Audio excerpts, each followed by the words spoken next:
Hello, my name is Brandon Meth, and my speech will be about harnessing the benefits of inductive discipline through reasoning compared to power assertion, which focus on controlling a child. My argument is that power assertion harms a child's emotional growth. Before we delve into the negative impacts, let me explain what power assertive parents are. Power assertion parenting falls under the authoritarian parenting style. As such, according to Very Well Mind, not only is this parenting style incredibly harsh, but the punishment that comes with it is also. Parents are very controlling when it comes to the authoritative parenting style. They also have very low tolerance for the children when they misbehave.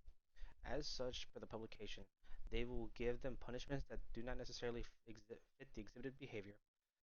Couple that with the lack of affection or warmth shown to the children can spell disaster for the parent-child relationship. Some of the following punishments are spanking, taking away privileges, and threats of punishment.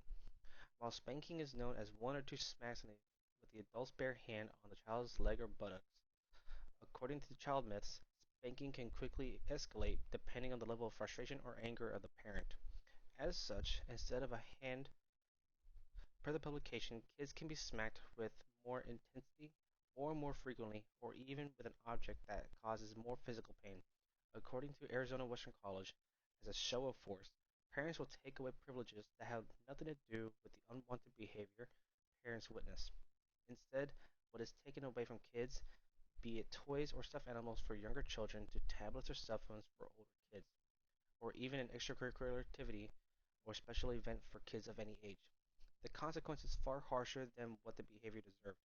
Furthermore, because the punishment does not correlate with the lapse in kids' judgment, it does not help kids understand why they are in trouble or what they need to do to behave appropriately in the situation they are involved in. Sometimes even the threat of a punishment or a threat of physical harm is used by parents to get their children's behavior in line with where they want it to be, according to Dr. David Lostein and his associates. When kids are disciplined by power assertion parenting, there can be detrimental results. Some of the issues that arise for kids who have consequences via this style include antisocial behavior, impaired learning at school due to stress and anxiety, lack of empathy, ability to self-regulate is diminished, more likely to participate in risky behavior when parents are not around, bond with the parents is weak, brain development impacted, IQ may be lowered, inability to make good choices, more prone to become bullies or be bullied by others, and risk for developing oppositional disorder. In most instances, power association parenting does not help children. It sets them up to behave in a manner that mimics their parents in the future, continuing the cycle of parenting discipline choices that do not help kids learn from their mistakes. It teaches them to be afraid of authority and to do what they are told at all costs. Kids are raised by the authoritative parenting style fare better than those raised by permissive or authoritarian parenting styles. Furthermore, in accordance to the Center of Parenting Education, the reason for this is that parents remain firm in their request for what needs to be done simultaneously, but listen to the kid's point of view. When kids feel listened to parents, they are not seen as a source of fear or intimidation. Instead, it leads kids to make better choices in the future, be more empathetic, become more independent, build strong relationships, feel loved and cared for, and are less likely to be rebellious as they age. All because kids were not raised in a life of fear and intimidation from those who were supposed to help them learn, grow, and flourish instead. Now that we've established what power assertive parents are, let's discuss what inductive parenting is.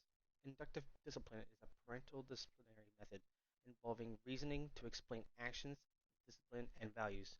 Inductive parenting uses inductive discipline to set limits, remind the children of the rules, and discuss the reasons for socially appropriate behavior.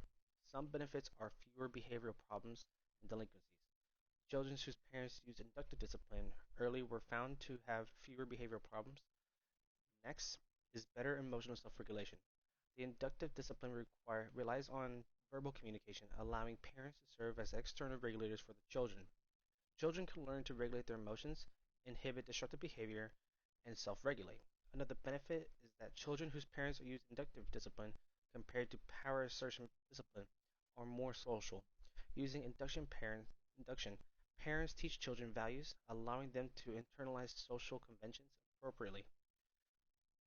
These children also learn to develop empathy, which leads to more pro-social behavior. Next is better critical thinking skills and higher academic performance. Indicative reason, Inductive reasoning is a basic skill that is central to the functioning of a child's intelligence and cognitive development. Research reveals that inductive discipline is also correlated to academic performance. Through inductive discipline, parents can help their children practice this critical thinking skill. The last benefit is stronger moral values and altruism. Hoffman's theory suggests that parents who use inductive discipline encourage their children to focus on learning why their parents act. Anything we do has a natural consequence and influences other people. These children develop and consider other people's needs. As a result, they have stronger moral values and are more altruistic. Three tips to start using inductive parenting are to use reasons. Inductive discipline teaches techniques are reasoning. When disciplining, instead of focusing on the misbehavior, concentrate on why that action is inappropriate and how it can affect others. The second tip is to start early. Studies have shown that children as young as 18 months old can start to understand the reasoning, even though they may not seem to fully comprehend it. Initially, keep trying. Like any new skill, it takes practice. The last tip is to use discipline to teach, not as a punishment. Know the difference between discipline and punishment. For discipline means to teach, not to punish. Teaching and learning are processes, not results. Allow children the opportunities to practice and fail. When kids make mistakes, help them understand why it happens and how to prevent them. In conclusion, inductive discipline is a far better form of parenting compared to love withdrawal or power assertion, which can damage a child's emotional growth. Thank you for listening.